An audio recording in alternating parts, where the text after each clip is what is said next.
بسم اللہ الرحمن الرحیم، السلام علیکم۔ نوراللہ آپ کی خدمت میں حاضر ہے۔ بلاول بھٹو زرداری کے خواب چکنا چور ہو رہے ہیں۔ کون سے والے خواب چکنا چور ہو رہے ہیں؟ اگرچہ وہ اپنے پہلے حکم کا بھی بتا رہے ہیں کہ میرا پہلا حکم یہ ہوگا اگر حکومت میں آ گئے تو، لیکن وہ ابھی دلی دور است کب حکومت میں آئیں گے، اور اب نئے ٹارگٹس بھی ان کے سامنے آ گئے ہیں، کس کس کو ٹارگٹ کر رہے ہیں، کیا پلان کر رہے ہیں۔ دوسری طرف نواز شریف صاحب ایک نئی جنگ کی تیاری کر رہے ہیں۔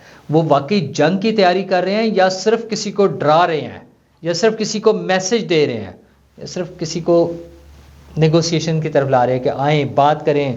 وہ جو باتیں چل رہی تھی نا کہ ہماری بات ہو گئی ہے، وہ کہانیاں کچھ بدلتی جا رہی ہیں۔ لیکن ان سب باتوں سے پہلے عمران خان صاحب جو جیل میں ہیں اور کیسز کا سامنا کر رہے ہیں، اور فرد جرم پہ فرد جرم لگتی جا رہی ہے، اور اب تو وہ کنفیشن بھی کر رہے ہیں۔ وہ کہہ رہے ہیں کہ جناب میرا کیس اگر سن رہے ہیں تو نواز شریف کا اور آصف زرداری کا بھی کیس سنیں۔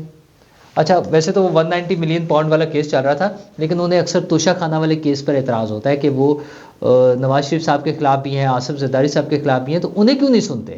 ایک تو ان باتوں کا مطلب یہ کہ ان کا مطلب یہ کہ میرے والے نہ پکڑے جائیں اکیلے، انہیں پتہ ہے کہ یہ جینون کیسز ہیں۔ ہاں، صرف ان کا ایک وہ جو آبجیکشن ہے وہ یہ ہے کہ اسی طرح کے کیسز تو ان پر بھی ہیں، انہوں نے بھی یہی کام کیا تھا۔ تو حضور والا انلیگل کام جس کے لیے آپ شور مچاتے تھے، جس کے لیے آپ نے مورل گراؤنڈز بنائی ہوئی تھی کہ یہ چور ہیں، یہ ڈاکو ہیں، وہی کام آپ نے کیا، پہلی بات۔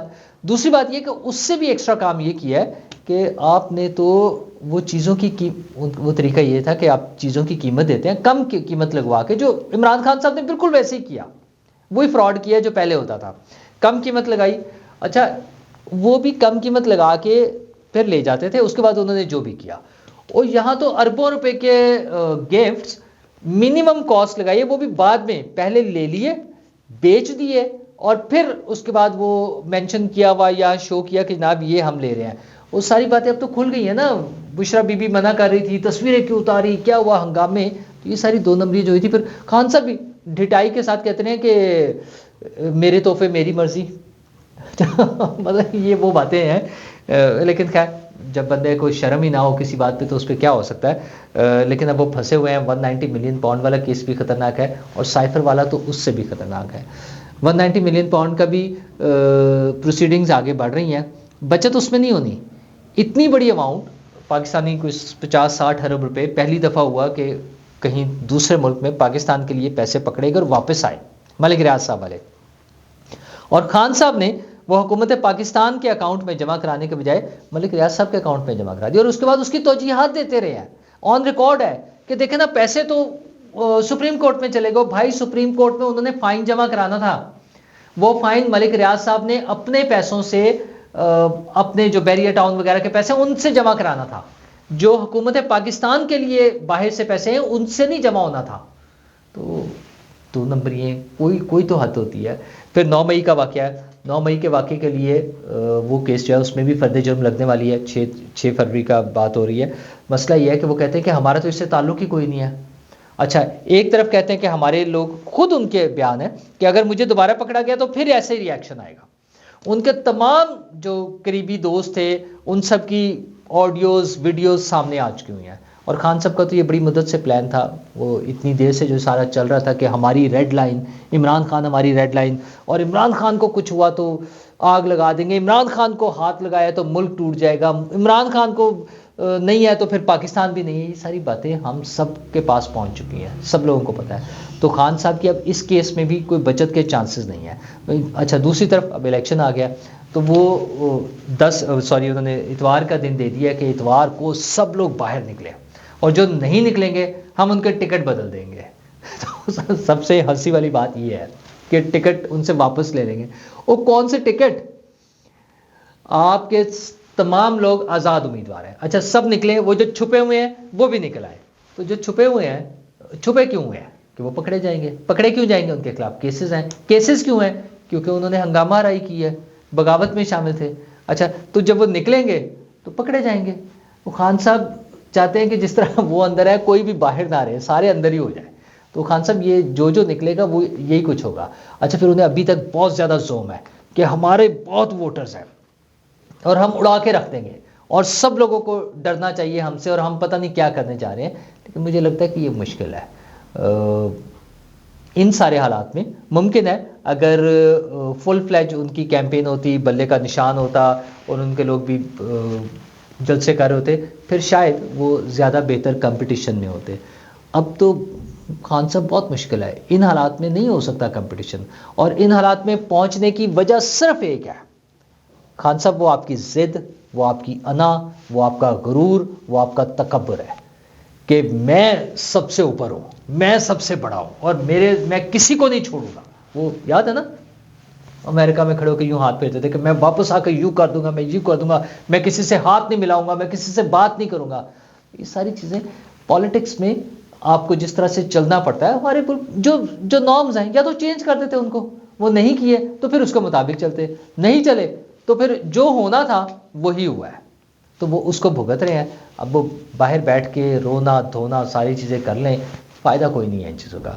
اگر الیکشن ہو رہا ہے 8 فروری کو, تو اول تو ان کے لوگ جیتنے نہیں ہیں, جو جیتیں گے وہ آزاد امیدوار ہوں گے, اور جو آزاد امیدوار ہوں گے وہ بہت ہی کمپرومائزڈ ہوں گے. ان میں سے میجورٹی جو ہے وہ بھاگ رہی ہوگی ادھر ادھر کہیں نہ کہیں, اور اس میں سب لوگ نظریں لگائے بیٹھے ہیں.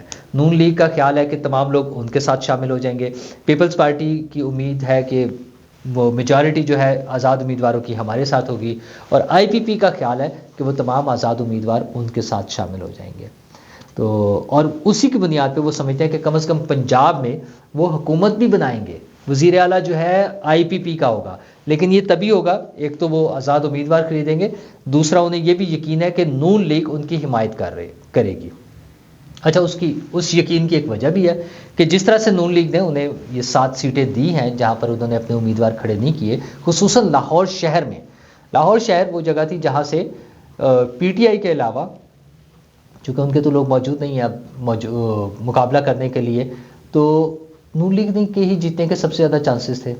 وہاں پر 2 سیٹس پر انہوں نے علیم خان صاحب اور اون چودھری کے مقابلے میں اپنے کینڈیڈیٹ ہی نہیں کھڑے کیے ہیں. تو اگر نون لیگ کی اتنی محبتیں ہیں آئی پی پی سے آج, تو آئی پی پی کو امید ہے کہ الیکشن کے بعد بھی ان کی ایسی محبتیں ہوں گی, اور ہمارے کم نمبر بھی ہوئے تو وزیر اعلیٰ ہمارا ہوگا. اچھا, لیکن نون لیگ کے اپنے مسائل ہیں. نون لیگ کو لگتا ہے کہ چیزیں ٹھیک نہیں جا رہی. تو یہ جو نواز شریف صاحب کا کل سے چل رہا ہے کہ ان کے منشور میں کچھ چیزیں ہیں, نگران حکومتوں کا خاتمہ اور 62 63 کا خاتمہ اور صدر کے رول کا خاتمہ, یہ ساری چیزیں لگتا ہے کوئی میسج کمیونیکیٹ کیا جا رہا ہے, پیغام دیا جا رہا ہے کہ ہم جیت گئے تو ہم نہیں مانیں گے, یا آپ مان جائیں ورنہ ہم بھی نہیں, اگر آپ نہ مانیں تو پھر ہم بھی نہیں مانیں گے, پھر ہم اپنے طور پہ ٹرائی کریں گے, اور پھر اگر ہم آ گئے تو پھر جو ہمارا دل کرے گا وہ کریں گے, ہمارے ساتھ ڈیل کر لیں. تو میرے خیال میں ڈیل والی باتیں زیادہ سوٹیبل ہوں گی. مطلب اگر رولز کے مطابق دیکھا جائے, اگر جمہوریت کے اسپرٹ کے مطابق دیکھا جائے, تو پھر تو ڈیلز نہیں ہونی چاہیے. پھر تو عوامی رائے جو ہے اس کا احترام ہونا چاہیے, لوگوں کے ووٹ ہونے چاہیے. پھر جو جیت جائے, میاں صاحب کو امید ہے کہ وہ جیت رہے ہیں تو جیتیں, اور پھر وہ جیسے چاہتے ہیں ویسے کریں. پھر یہ اگر مگر اور یہ نیگوسیشنز اور کمپرومائزز نہیں ہونے چاہیے. لیکن مجھے لگ رہا ہے کہ یہ سارا کچھ جو ہو رہا ہے وہ اسی لیے ہو رہا ہے کہ وہ جو باتیں چل رہی تھی نا شروع میں کہ ہماری بات ہو گئی ہے, رانا ثناء اللہ صاحب سے شروع ہوئی ہے, باقی سب, وہ میرا خیال ہے باتوں میں کہیں نہ کوئی گڑبڑ آ رہی ہے. نون لیگ کو بھی نظر آ رہا ہے کہ کچھ چیزیں وہ اس پلان کے مطابق یا اس سوچ کے مطابق یا اس جو چیزیں چل رہی تھی جس طرح سے, اس طرح سے نہیں ہو رہی. اور تو پھر ظاہر ہے پھر ان کا بھی موڈ آف ہو رہا ہوگا کہ کیا کرنا ہے, بٹ یہ پتہ لگے گا کہ کیسے ہوگا. دوسری طرف بلاول بھٹو زرداری صاحب اگرچہ اب وہ یہ بھی کہہ رہے ہیں کہ انہوں نے پہلا حکم کیا دینا یہ بھی بتا دیا ہے. ان کا پہلا حکم, ان کے بقول اگر وہ حکومت میں آ جاتے ہیں تو ان کا پہلا حکم ہوگا کہ تمام سیاسی قیدیوں کو رہا کر دیا جائے. اچھا, بہت اچھی بات ہے, زبردست بات ہے ویسے یہ. اور سیاسی قیدیوں کو, اس میں 9 مئی والی قیدی جو ہے وہ سیاسی قیدی نہیں ڈکلیئر ہوں گے, یہ بلاول بھٹو صاحب کو خیال رکھنا چاہیے. اور ویسے تو انہیں ویسے ہی کلیئر کر دینا چاہیے کہ کیا وہ 9 مئی کے جو قیدی ہیں کیسز والے, کیا وہ بھی سیاسی قیدی کنسیڈر ہو رہے ہیں. تو میرا خیال ہے تب وہ زیادہ کلیئر ہو جائے گا پی ٹی آئی والوں کے لیے. دوسری طرف وہ گجرات پہنچے تو انہوں نے نون لیگ والوں سے بھی ووٹ مانگے, وہ کہہ رہے ہیں نون لیگ کے لوگوں کو بھی چاہیے کہ مجھے ہی ووٹ دیں. اور ایک اور اہم چیز یہ ہو رہی ہے کہ وہ آصف زرداری صاحب کو صدر پاکستان بنانا چاہتے ہیں. اچھا, یہ باتیں چونکہ پہلے بھی ہوئی ہیں, بلکہ وہ تو جو نگران سیٹ اپ تھا اسی دوران میں یہ خیال یہ تھا کہ پچھلی حکومت جو 16 ماہ والی پی ڈی ایم کی حکومت تھی اس کے خاتمے سے پہلے ہی آصف زرداری صاحب کو صدر پاکستان بنا دیا جائے گا. یہ بڑے کارڈز پر تھی یہ چیز اور بڑے اس پہ زور و شور سے کام ہو رہا تھا. ایک بار پلاننگز بدلتی بھی رہتی ہیں, وہ سارا چلتا رہتا ہے. اصل میں ان کے خواب جو چکنا چور ہو رہے ہیں وہ ہو رہے ہیں عمران خان صاحب کے بیان سے. عمران خان صاحب نے صاف جواب دے دیا ہے کہ ہم بلاول کی کوئی مدد نہیں کریں گے, کوئی ہیلپ نہیں کریں گے. بلاول نے کو مدد چاہیے تو ان سے لیں جن کے ساتھ 16 ماہ کی حکومت میں حصہ تھے حکومت کا, یعنی پی ڈی ایم سے, یعنی نواز شریف سے. تو بلاول بھٹو کو بڑی امید تھی کہ پی ٹی آئی کے لوگ انہیں سپورٹ کریں گے اور اینٹی نواز سینٹیمنٹ کے طور پہ کافی سارا ووٹ انہیں مل جائے گا اور وہ زیادہ بڑے نمبر کے ساتھ پارلیمنٹ میں آئیں گے اور اپنی حکومت بنائیں گے, پھر اپنی مرضی سے چلیں گے. لیکن لگتا ہے کہ پی ٹی آئی کے حد تک یہ مشکل نظر آ رہا ہے. اگرچہ کچھ دوستوں کا ابھی بھی خیال ہے کہ پی ٹی آئی ایک خاص حلقوں میں جہاں پر ان کی پوزیشن کمزور ہوگی اور انہیں پیپلز پارٹی کی پوزیشن تھوڑی سی بہتر نظر آئے گی. ظاہر اس پہ ورکنگ ہو رہی ہے دونوں پارٹیز میں, انٹرنلی بیک ڈور رابطے رہتے ہیں ہمیشہ, تو وہ آپس میں مل کے ڈیسائیڈ کریں گے. اور پی ٹی آئی کی لوگ جو ہیں, ان کی لیڈرشپ جو ہے وہ پیپلز پارٹی کو سپورٹ کرے گی ان سرٹن سیٹس پر جہاں پر وہ سمجھتے ہیں کہ وہ خود نہیں جیت سکتے اور پیپلز پارٹی کو جتایا جا سکتا ہے. سیاست جو ہے وہ ممکنات کا کھیل ہے, کوئی چیز حرف آخر نہیں ہوتی, کوئی دوست اور دشمن جو ہیں وہ پرماننٹ نہیں ہوتے, ہمیشہ کے لیے نہیں ہوتے, چیزیں بدلتی رہتی ہیں, بدلتا ہے رنگ آسماں کیسے کیسے. تو اس کا سب سے خوبصورت جو تصویر ہے وہ سیاست میں ہی نظر آتی ہے. آپ نے دیکھا کہ طاہر القادری صاحب کی جماعت کے ساتھ پیپلز پارٹی کی کتنی محبتیں بڑھ گئی ہیں, اور بلاول صاحب تو کہتے ہیں کہ مولانا طاہر القادری صاحب کی ضرورت ہے اس ہمارے ملک میں, ہماری سیاست میں. تو یہ ساری چیزیں چلتی رہیں گی. سیاسی کیمپین ہے, ابھی بہت سے بیانات بدلتے رہیں گے. شہباز شریف صاحب جو بلاول بھٹو کی تعریفیں کرتے نہیں تھکتے تھے, اب انہیں آہستہ آہستہ جواب دینے پر آ گئے. اگرچہ وہ خلاف ابھی بھی نہیں آ رہے, انہیں اپنی وضاحت ہی دے رہے ہیں. انہوں نے کہا ہمارے دور میں کوئی سیاسی قیدی نہیں تھا. لیکن یہ ساری باتیں چلتی رہیں گی, لڑائی جھگڑے رہے ہیں, ایک دوسرے پر اعتراضات رہے ہیں, ایک دوسرے پر ٹرسٹ ڈیفیسٹ کا شکار ہیں دونوں پارٹیاں. دونوں پارٹیوں کے سب پارٹیاں کیا سب سٹیک ہولڈرز ایک دوسرے پر ٹرسٹ کرنے کو تیار نہیں ہیں. انہی چیزوں کے ساتھ چلتے چلتے ہم 8 فروری تک پہنچ جائیں گے. اور 8 فروری کو اگر الیکشن ہو رہے ہیں تو آپ سب لوگ ووٹ ڈالنے ضرور جائیے گا. اپنی مرضی کی, اپنی پسند کی پارٹی کو ووٹ ڈالیں اور کوشش کریں پارٹیوں کے ووٹ ہونے چاہیے. خیر اس میں پولیٹیکل پارٹیز کا بھی ابھی مسئلہ ہے کہ وہ بھی وننگ کینڈیڈیٹس پر ڈیپینڈ کر رہے ہوتے ہیں. ہمیں یہ پولیٹیکل جو ہمارا کلچر ہے یہ تبھی اسٹرینتھن ہوگا جب ہماری پولیٹیکل پارٹیز اسٹرانگ ہوں گی اور لوگ پولیٹیکل پارٹیز کو ووٹ ڈالیں گے. پھر ظاہر ان سے پوچھنا بھی چاہیے کہ انہوں نے کیا کیا. ہاں منشور ہو رہا ہے, پیپلز پارٹی تو اپنا منشور لے کر پھر رہی ہے, نون لیگ کا منشور بس تیار ہے, کل آ رہا ہے, اور پھر ہم دیکھیں گے کہ کیا کیا ہوتا ہے, جنگ ہوتی ہے یا ڈیل. شکریہ.